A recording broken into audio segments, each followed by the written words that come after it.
अभी आप तुरंत तिकड़म लगाएंगे, ऑटोमेटिक लगाएंगे, उन्हीं को देंगे जो वहां पे कंपोजिशन में सही फिट बैठते हैं, तब सेकुलर नहीं समझ में आता। ये मैंने अपनी व्यक्तिगत बात कही। मैं भाजपा को भी गिन रहा हूं जब, अरे सुनिए तो मेरी बात, अरे सुनिए बहन, सुनिए बहन, चिल्लाने से काम नहीं बनेगा। किशनगंज में जब इन्होंने भी टिकट दिया तो इन्होंने भी वही दिया था। तो प्लीज रिकॉर्ड एक ही बार किशनगंज में मैं ये कह रहा हूँ कि मीडिया का बड़ा सम्मान करते हैं ना। एक वीडियो वायरल हुआ था, सबको पता था, ऑन एयर हो गए तो उत्तर प्रदेश के मुख्यमंत्री ANI पे बाइट दे रहे थे। क्या बोला था? संदर्भ ये पूरे देश ने देखा था कि नहीं देखा? मिड डे मील में क्या पत्रकारों को नहीं रिपोर्टिंग करने के लिए क्या उनको जेल में भेजा गया? किस तरीके से आप बात करें? 50 करोड़ की रेल फाइन किसने बोल दिया था? सूचना की ऐसी किसने बोल दिया था? तब भाषा की मर्यादा ध्यान नहीं आती।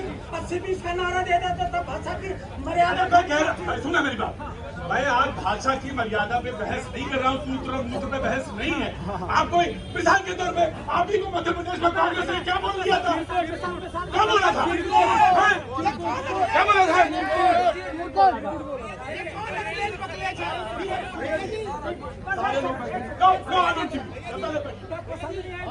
बोलिए भैया, मैं आपको याद दिला रहा था, चिरकुट बोला था वहाँ पे। मैंने कहा कि आज इसीलिए मीडिया का हाल खराब है।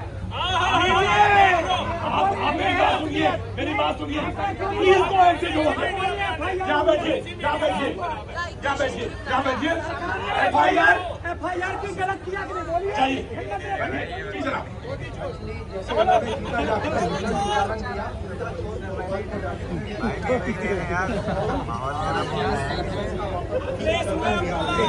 प्रॉब्लम क्या है? ये मोदी है, मोदी जी एक बार सुनिए भाई, प्लीज डू नॉट डिस्टर्ब, मेरी जगह पे बताओ। अभी बैठे, सारे लोग बैठे। मैंने कहा सारे लोग बैठे तो सारे लोग बैठे। पॉलिटिकल पार्टी कुछ भी बोल के निकल जाए सब ठीक है, गंगा जल है। अब अभी बोल दे तो फिर आफत हो जाती है। जी सर, आपने नाम बताइए। बहुत बहुत स्वागत है आपको, थैंक यू सो मच। वो ऑडियो बढ़ाएंगे जरा, ऑडियो बढ़ाएंगे। लेकिन आज का मुद्दा अलग है उसी बात पे कि बीजेपी गवर्नमेंट ने कुछ अच्छे ऐसे काम किए, चाहे वो डिफेंसिव स्किल में थे या उन्होंने ऑपरेशंस चलाए जो पाकिस्तान के अगेंस्ट में, उनको डाइजेस्ट किया। इवन जो 370 हटाना है, अयोध्या में जो राम मंदिर के ऊपर करोड़ों रुपया सिक्योरिटी का खर्च होता था, वो अब सही जगह काम आ रहा है। मुद्दे उन्होंने निपटा दिए। प्रॉब्लम क्या है, जो बिहार में इलेक्शन आ रहे हैं, ठीक है, इनको ये पहले से फोबिया हो गया। पाकिस्तान एंड बिहार के बीच में अप्रोक्सीमेटली 2800 किलोमीटर का फासला है। वहाँ से कोई मिसाइल पटना नहीं जाने वाली। नहीं, ये युद्ध इसलिए हुआ, ऑपरेशन क्यों हुआ? तो अब जब इलेक्शन कमीशन कुछ वेरिफिकेशन करा रहा है, जब बांग्लादेशी रोहिंग्याओं को रूल आउट कर सकते हैं हम लोग, तो वहाँ के जो सिटीजन्स हैं, पाइप भर इंडियंस जो हैं, तो उनको भी बड़े आराम से कागजात दे देने चाहिए। उसमें ये है कि सवाल ये है, लोग तमाम सारे विपक्ष ये पूछता है कि आप बहुत सारे नागरिकों के वोटिंग अधिकार से वंचित कर देंगे। ये कहता कि आप उनको कट आउट कर देंगे, चाहे वो हैं सब भारतीय। उसमें वो ये कहते हैं कुछ भारतीय भी हैं, वो भी तो कट जाएंगे, उनका अधिकार कहाँ जाएगा? मिसकॉन्सेप्ट है। जमीनी हकीकत ये है कि बिहार में आज तक किसी भी पार्टी ने आफ्टर इंडिपेंडेंस कोई अच्छा काम नहीं करा। फ्लड इतनी आती है, लोग परेशान होते हैं, नंबर 1। सेकेंडली, कर्पूरी ठाकुर, हुकुमदेव नारायण सिंह, जयप्रकाश नारायण जैसे भूतल पर वहाँ पर कोई ऐसे लीडर नहीं है जिनको मैं अप्रिशिएट कर सकूँ। ये इनको खुद आत्मचिंतन करना चाहिए कि हमारी लीडरशिप एंड हमारी पार्टीज में कहीं ना कहीं कमियां हैं। हम शायद इलेक्शन हार सकते हैं, तो दूसरे के ऊपर ठीक रखना। आप retired air force officer, thank you so much sir. जी, आम आदमी पार्टी। देखिए, हम कह रहे हैं अगर इलेक्शन कमीशन कोई प्रोसेस कर रहा है तो उसको करना चाहिए, करते रहना चाहिए, इलेक्शन कमीशन का काम है। लेकिन हम साथ में ये भी कह रहे हैं कि बीजेपी इसको चुनावी मुद्दा क्यों बना रही है? बीजेपी को तो ये बताना चाहिए कि 15 साल से हमारी वहाँ सरकार है, हमने कितने स्कूल बनाए, हमने कितने अस्पताल बनाए, हमने कितनी सड़कें बनाई, हमने कितने युवाओं को रोजगार दिया, हमने कितने युवाओं को पलायन करने से रोका। लेकिन जैसे ही 1 महीना रह गया चुनाव में, इन्होंने इलेक्शन कमीशन को आगे करके और कहा कि हम सारे जो इलीगल इमिग्रेंट्स उनको उठा के बाहर फेंकेंगे, चुनावी मुद्दा बना रहे हैं। इलेक्शन कमीशन अपना काम करना चाहिए और वो सालों से करता आया है, पिछले 10 सालों से कर रहा है। राइट। एक सेकंड,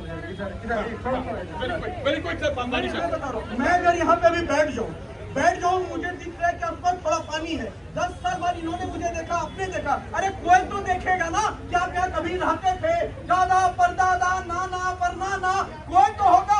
जांच का विषय ये है कि डर हमें कोई चुनाव से नहीं है। अगर चुनाव से भारतीय जनता पार्टी डरती तो 370 नहीं हटाती। चुनाव से भारतीय जनता पार्टी डरती लड़ाई नहीं लड़ती। चुनाव से भारतीय जनता पार्टी डरती तो 3 तलाक के खिलाफ छोटे फैसले नहीं लाते। वो विषय है साहब, अगर जांच होता है तो पहले तो अभी कोई इलेक्शन आ नहीं रहा, और दूसरा Bharatiya Janata party election commission है नहीं। अगर जांच है हम सपोर्ट कर रहे हैं। अगर किसी के साथ अन्याय हो रहा है, कितने लोग आ गए आरजेडी के कार्यालय में कि मेरे पास कागज नहीं है, मैं नहीं वो स्थापित कर पा रहा हूँ। दिखाइए ना वो चेहरा जो नहीं स्थापित कर पा रहे। केवल गुमराह जिसके पास कागज है उसे कोई दिक्कत नहीं है, जिसके पास नहीं है उसे सहयोग किया जा रहा है, और जिसका हक चुनाव से ये डरते हैं। अगर ये नहीं डरते होते तो चंडीगढ़ में मेयर का चुनाव कैमरे पे नहीं चुनाते। अगर ये नहीं डरते होते तो 50 नहीं करते। अगर ये नहीं डरते होते तो ईडी सीबीआई लगा के ईमानदार नेताओं को जेल में नहीं डालते। ये चुनाव से डरते हैं और इसी वजह से ये चुनाव चोरी करने के लिए जाते हैं। अगर हम नहीं डरते, ईमानदार इतनी ईमानदारी इतनी अच्छी रही कि खुद को आम बता कर हम उस खास बनकर बैठकर विश्व महल बना दिए। दूसरी बात, अरे कहाँ से मिलेगा? हजम कर गए तो मिलेगा कहाँ से? हजम कर गए। दूसरी बात कर, आप हमें ज्ञान दे रहे थे ना, ज्ञान दे रहे थे ना, यही है।